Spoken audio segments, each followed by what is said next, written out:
pour aller à Suresnes ou bien à Charenton. Tout le long de la Seine, on passe sous les ponts.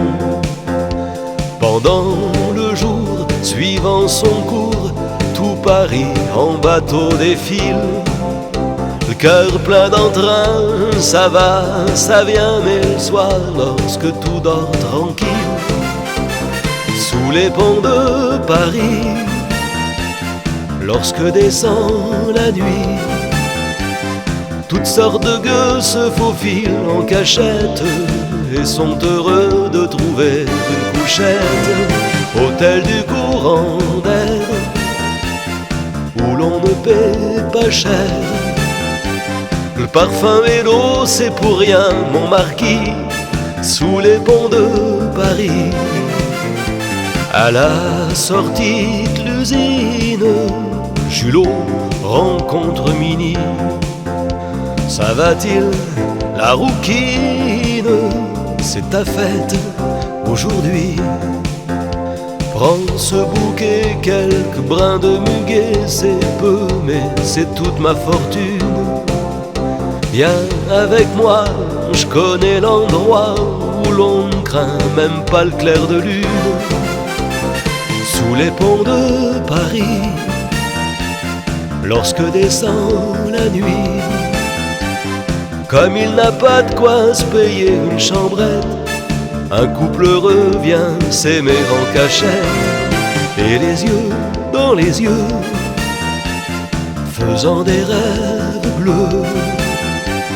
Julot partage les baisers de Mini sous les ponts de Paris. Rongé par la misère, chassé de son logis, l'on voit une pauvre mère avec ses trois petits. Sur leur chemin, sans feu ni pain, ils subiront leur sort atroce.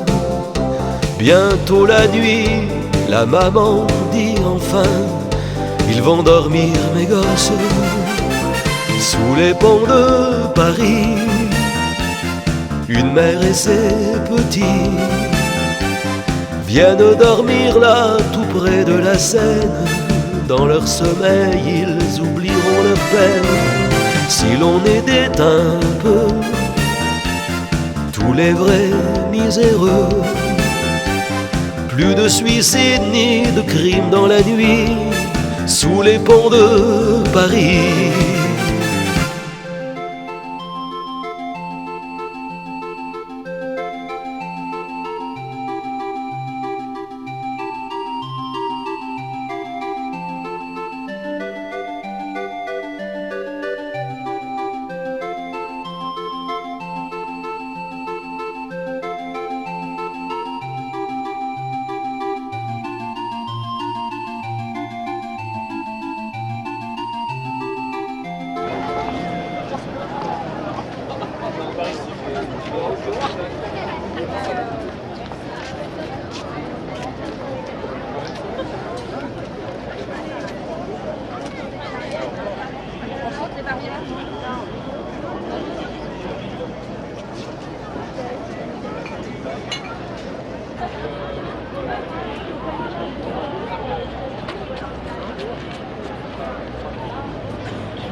Mais même avec les gens, là,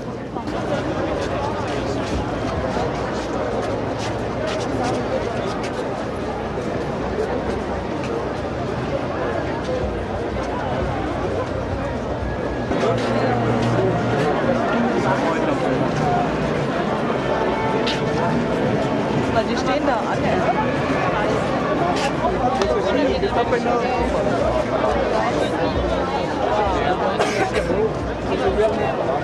Wait, we're just gonna go.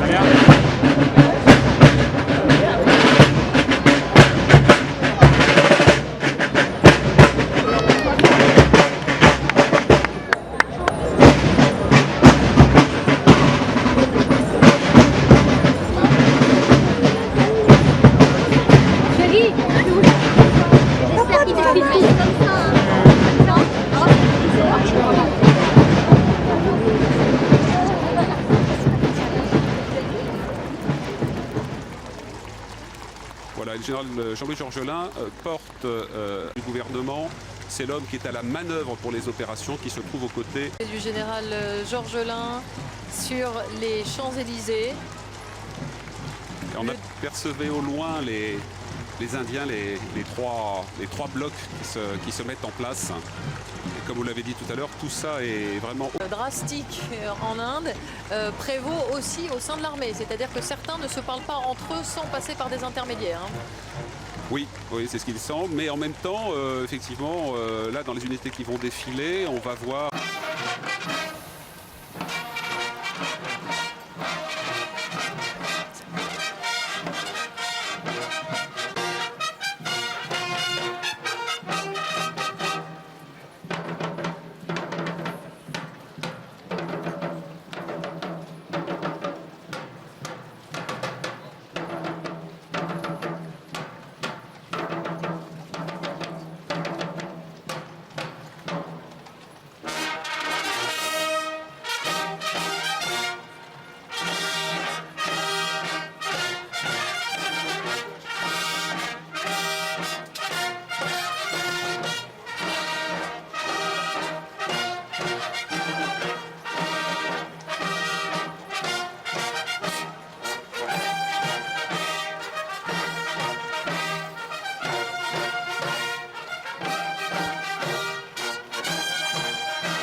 voilà, et donc effectivement les cavaliers de la garde.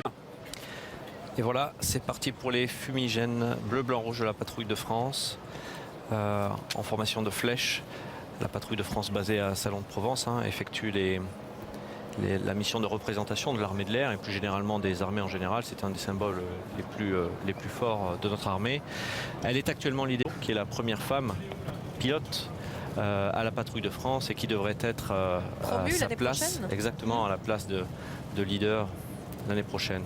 On voit déjà derrière se mettre en place des chevrons. Il faudra vous nous expliquer ce que c'est. Qu'est-ce qu'un chevron? Exactement. Alors c'est une des originalités de 75 ans. C'est son 75e anniversaire qui a été fêté sur toutes les bases de France. Voilà. Sous vos yeux maintenant le chevron qui symbolise les 75 ans de l'armée de l'air. Il est composé d'un chevron de 7 avions avec à sa tête un Rafale et 6 Mirage 2000, suivi de 5 avions, 3 Alpha Jet et 2 Mirage F1. Et vous l'aurez compris, très particulière. Exactement. Alors, et là, que voit-on à l'écran? Alors maintenant, nous avons le module de connaissance et d'anticipation à l'écran avec l'avion AWACS E3F, suivi de 4 Mirage F1 CR. Vous savez que cette mission a été renforcée par le nouveau livre blanc de la défense, la connaissance et l'anticipation, et ils sont sur tous les théâtres d'opération où nous avons besoin de renseignements. Cet avion, le 3F que vous avez sous les yeux, est une véritable tour de contrôle volante. Un AWACS s'envole quand on va continuer sur l'image. Alors à l'image maintenant, un Boeing, c'est un avion ravitailleur. Il est suivi par 4 Mirage 2000N et ce module de 5 avions symbolise la mission de dissuasion nucléaire, c'est-à-dire la composante aérienne de la mission nucléaire, qui est une des missions majeures confiées aux forces armées. Voilà. Retour sur les Mirage 2000N de la force aérienne stratégique qui assure la mission nucléaire. Ils sont en formation de défilé. 3 avions en flèche et un 4e avion derrière que l'on peut voir, qu'on appelle dans le jargon dans la boîte, puisqu'il ferme la flèche que vous avez à l'écran. Et donc il y avait l'avion ravitailleur devant qui est un peu la mère nourricière de ces avions. Exactement, cet avion tonne. 3 Rafales vont en place de l'escadron de chasse 1-7 Provence. Le Rafale est le fer de lance. Exactement, c'est mon avion, c'est le fer de lance de notre aviation de combat. À savoir que ces Rafales rentrent tout juste d'Afghanistan en second plan.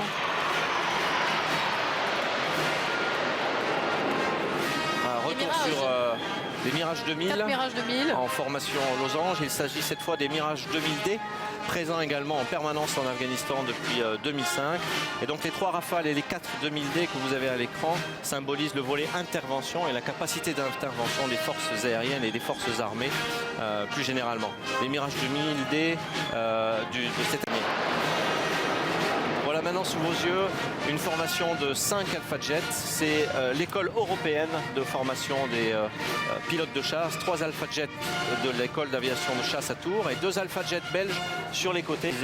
La formation des pilotes de chasse. C'est une coproduction. Voilà. Place à la Marine nationale avec les avions de l'aéronautique navale maintenant. Sous vos yeux un Okai qui est un avion de contrôle, également une tour aérienne volante comme la WAX. Il est suivi par 2 super étendards modernisés ainsi que 2 Rafales, toutes cross dehors évidemment, puisque ces avions constituent le groupe aérien embarqué et sont capables de décoller et de se poser sur le porte-avions. Spectacle toujours extraordinaire pour le pilote de la Marine nationale.